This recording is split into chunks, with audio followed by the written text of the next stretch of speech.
आज मैं आपके लिए ना एक ऐसी कहानी लेकर आई हूँ जो आपने शायद ही कहीं सुनी होगी। ये कहानी आपका वर्स्ट नाइटमेयर साबित हो सकती है। ये इतनी खतरनाक कहानी है, लेकिन इस कहानी से आपको बहुत कुछ सीखने को भी मिल सकता है। आज की हमारी एक कहानी है एरन रेल्स्टन नाम के एक अमेरिकन माउंटेनियर के ऊपर। एरन रेल्स्टन ने अपने राइट आर्म को खुद से ही काटा था। जी हाँ, आपने बिल्कुल सही सुना। पर ऐसा क्यों हुआ, कब हुआ और कैसे हुआ, इसके बारे में तो आपको इस वीडियो को पूरी तरीके से देखने के बाद ही पता चलेगा। So without any further due, let me narrate you the story of Aron रेल्स्टन।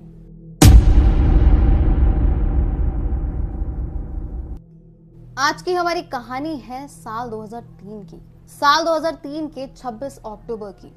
एरन रेल्स्टन जो कि एक हाइकर होते हैं, जो कि एक माउंटेनियर होते हैं, वो हमेशा की तरह इस बार भी प्लान बनाते हैं कि क्यों ना एक कैनियन को एक्सप्लोर किया जाए और वहां जाकर चढ़ाई की जाए। जिन लोगों को नहीं पता, कैनियन कुछ इस तरीके से दिखते हैं। ये काफी नैरो टाइप होते हैं। तो एरन डिसाइड करते हैं कि वो साउथ ईस्टर्न यूटा की ब्लू जॉन कैनियन को एक्सप्लोर करने जाएंगे। अब वो वहां पहुंच जाते हैं। पहुंचने के बाद जनरली जो माउंटेनियर्स होते हैं, जब वो प्रैक्टिस कर रहे होते हैं तो वो रोप का यूज करते हैं, ठीक है, चढ़ाई करने में या उतरने में। तो एरन भी ऐसा ही कर रहे थे। वो रोप की मदद से उस कैनियन की चढ़ाई कर रहे थे। चढ़ाई करने के बाद अब वो उस कैनियन से उतरने लगते हैं। सो जब वो उतर रहे होते हैं उस टाइम पे क्या होता है, एक बड़ा सा 360 किलो का पत्थर सबसे पहले तो उनके लेफ्ट आर्म को आके कुचल देता है और उसके बाद उनके राइट आर्म के ऊपर आकर गिर जाता है। अब इससे क्या होता है, एरन का जो राइट आर्म होता है वो कैनियन की वॉल और उस पत्थर के बीच में फंस जाता है। अब एरन डेस्परेटली अपने हाथ को निकालने की कोशिश करता है, पर उसका हाथ निकलने का नाम ही नहीं ले रहा होता। कैसे निकलेगा, एक 360 किलो के पत्थर और उस वॉल के बीच में वो हाथ फंसा हुआ होता है। एरन बहुत जोर जोर से चिल्लाता है हेल्प के लिए, पर दूर दूर तक कोई भी नहीं होता। तो उनकी हेल्प के लिए कोई नहीं आता। एरन के पास उनका मोबाइल फोन भी नहीं होता जिससे वो किसी को कॉल करके बुला सके। अब उसको लगता है कि वो वहां इसी तरह किसी का वेट करते करते मर जाएगा। धीरे धीरे करके दिन बीतते जाते हैं। जी हाँ, दिन बीतते जाते हैं और उसको वहां फंसे हुए टोटल 3 दिन हो चुके होते हैं। उसके पास 2 बचे हुए बरीतोज होते हैं जिन्हें वो थोड़ा थोड़ा करके खाता है, और कुछ 350 ml पानी होता है बस उसके पास, जिसे वो थोड़ा थोड़ा करके पीता है। अब एरन इतनी मुश्किल वाली सिचुएशन में होता है जहाँ पे उस बेचारे का हाथ फंसा हुआ होता है, वो पेन में होता है, कोई उसको रेस्क्यू करने वाला नहीं होता और उसके पास खाना और पानी खत्म होने लगता है। पर एरन हार नहीं मानता। वो पूरी कोशिश करता रहता है अपने हाथ को खींचने की। वो बहुत डेस्परेटली अपने हाथ को उस पत्थर से निकालने की कोशिश कर रहा होता है। सो कई अटेम्प्ट्स के बाद वो फेल हो जाता है। अब 3 से 4 और 4 से 5 दिन बीत जाते हैं। उसके पास फूड और वाटर की सप्लाई एकदम खत्म हो जाती है। ना उसके पास अब खाना बचता है और ना ही पानी। वो भूखा प्यासा वहां पे फंसा हुआ होता है। मजबूरन उसको अब अपना यूरिन पीना पड़ता है, क्योंकि अगर वो अपना यूरिन नहीं पिएगा तो वो सरवाइव कैसे करेगा। इतनी खतरनाक सिचुएशन में होने के बाद एरन को रियलाइजेशन होता है कि शायद मैं जिंदा नहीं बचने वाला, अब मेरी मौत आ गई है। सो अब वो क्या करता है, वो जो कैनियन की वॉल होती है उस वॉल के ऊपर अपना नाम, अपना डेट ऑफ बर्थ और अपनी एस्टिमेटेड डेट ऑफ डेथ लिख देता है। यानी कि वो खुद से अनुमान लगाता है कि आज या कल में या कुछ घंटों में मैं मर जाऊंगा। उस हिसाब से वो डेट लिख देता है अपनी डेथ की। अब उसके पास एक वीडियो कैम होता है। वो उस कैमरा को निकालता है और रिकॉर्ड करता है। उस रिकॉर्डिंग में वो अपनी फैमिली को गुड बाय बोलता है। अब 5वें दिन की रात आ जाती है। रात को बहुत ही ज्यादा ठंड हो रही होती है। एरन खुद को गर्म रखने की कोशिश कर रहा होता है और उसको बहुत ही ज्यादा भूख भी लगी हुई होती है। सो ये सारे फैक्टर्स मिक्स हो जाते हैं। भूख लगना, प्यास लगना, दर्द में वो जो होता है और थकावट, ये सारी चीजें मिक्स हो जाती है और वो हैलुसिनेट करने लग जाता है। हैलुसिनेशन में वो देखता है कि वो अपने फ्यूचर किड के साथ खेल रहा है और उसकी राइट वाली आर्म नहीं है, कटी हुई है। सो जब वो इस चीज को हैलुसिनेट करता है तब अचानक से उसके अंदर जीने की इच्छा जाग जाती है। अचानक से उसके अंदर एक विल पावर आ जाती है कि नहीं यार, मैं नहीं मर सकता, मैं यहाँ से निकलूंगा और जरूर निकलूंगा। पहले तो उसको लग रहा होता है कि वो इस रात को भी सरवाइव नहीं कर पाएगा, पर अब उस हैलुसिनेशन के बाद उसको फील होता है कि नहीं, मैं यहाँ से बच के जाऊंगा और अपनी फैमिली से मिलूंगा। सो पूरी रात बीत जाती है। एरन बेचारा सफर करता रहता है। सुबह होती है।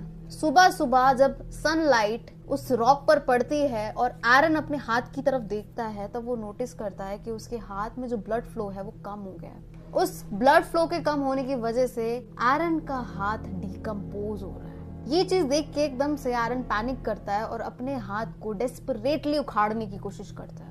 वो अपने हाथ को ट्विस्ट कर रहा होता है, ऐसे वैसे हर एंगल से उसे निकालने की कोशिश कर रहा होता है कि किसी भी हाल में मेरा हाथ निकल कर बाहर आ जाए, चाहे वो उखड़ क्यों ना जाए, पर ये हाथ निकल जाए। पर उसका हाथ निकलने का नाम नहीं ले रहा होता।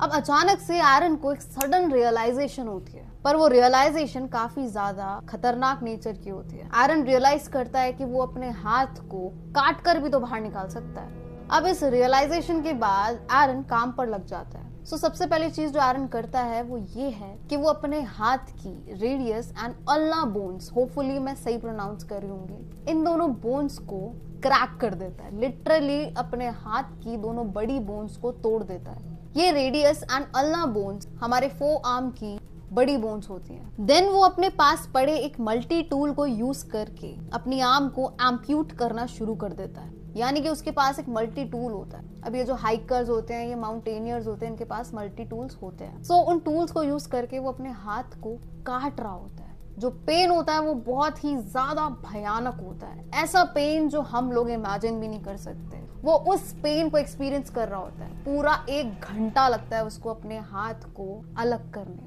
अब सोचो कितना ज्यादा दर्द हुआ होगा उसको, लेकिन वो रुक नहीं सकता था, क्योंकि अगर वो रुक जाता तो वो मर जाता वहीं के वहीं। वो अपने एक हाथ को अपने खुद के दूसरे हाथ से एम्प्यूट कर देता है। वो अपने हाथ के उस हिस्से को काट देता है जो अब डिकम्पोज होने लगा था, और उन आर्टरीज को छोड़ देता है जो फंक्शनिंग थी। जब उसका हाथ कट चुका होता है, उसके बाद जो ब्लड फ्लो हो रहा होता है उसको रोकने के लिए वो अपना कैमल बैक यूज करता है। उससे अपनी उस जगह को वो कस के रैप कर लेता है ताकि उसका ब्लड लॉस ज्यादा ना हो। फाइनली एरन अब फ्री हो जाता है। उस रॉक से फ्री होने के बाद एरन अब वापस से उस कैनियन की चढ़ाई करता है। चढ़ाई करने के बाद अब वो हाइक करता हुआ अपनी गाड़ी से 8 माइल्स दूर पहुंच जाता है। यानी कि उसकी जो कार होती है वो उससे अब 8 माइल्स दूर ही होती है।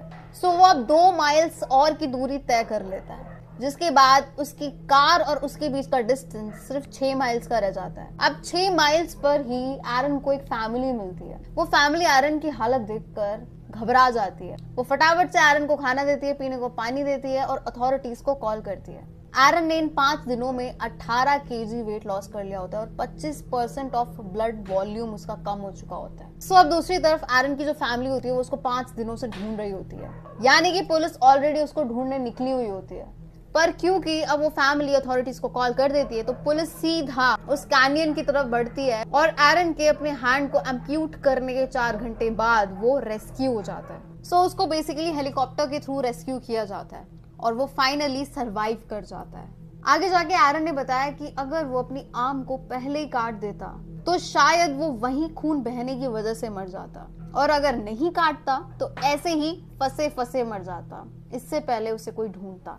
एरन को रेस्क्यू करने के बाद एक और रेस्क्यू ऑपरेशन स्टार्ट किया जाता है। वो रेस्क्यू ऑपरेशन होता है एरन के हाथ को उस पत्थर से निकालने का। उस पत्थर के नीचे से उसके कटे हाथ को निकालने के लिए 13 लोग, एक विंच, एक हाइड्रोलिक जैक का इस्तेमाल किया जाता है। तब जाकर उस 350 किलोग्राम के पत्थर के नीचे से एरन का डिकम्पोज्ड हाथ निकलकर बाहर आता है, जिसके बाद उसके हाथ को क्रीमेट किया जाता है। जी हाँ, उसके हाथ को जलाया जाता है और उसकी एशेज, उसकी अस्थियां एरन को पकड़ा दी जाती है।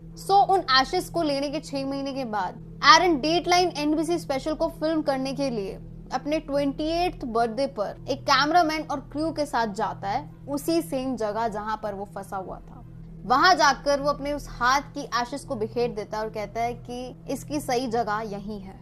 इस इंसिडेंट के बाद वो काफी सारे शोज में अपीयर भी हुआ था। उसने इनफैक्ट एक ऑटोबायोग्राफी भी लिखी अपने इस इंसिडेंट को लेकर। उस बुक का नाम था between a rock and a hard place. Recover होने के बाद उसने अपने हाइकिंग को कंटिन्यू रखा। आगे जाके बहुत सारे रियलिटी शोज किए, बहुत सारे टीवी चैनल्स पे अपीयर हुआ। आगे जाके शादी भी की, उनका एक बच्चा भी हुआ, लेकिन अनफॉर्चुनेटली उनका डाइवोर्स हो गया।